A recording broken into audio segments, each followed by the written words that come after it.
How do you perform item analysis or assess item difficulty? Are you still relying on your learners to raise their hands to indicate correctness? In this video, I will demonstrate the easiest way to determine item difficulty effortlessly. Before we delve into that, please consider subscribing and liking our video. Thank you.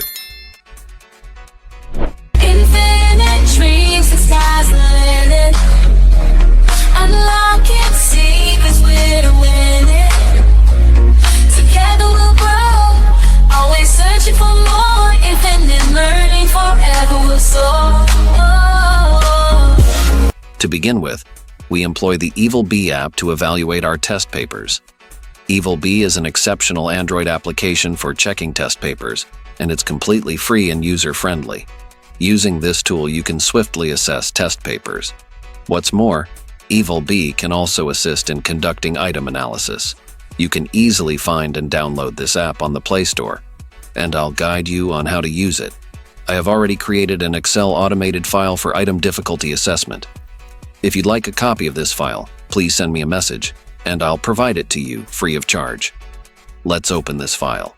Now, let's input the necessary data. Ensure that you include the number of learners and the number of test items in your dataset. As you can observe, we require data for the number of correct responses, which can be found in the EvilB app.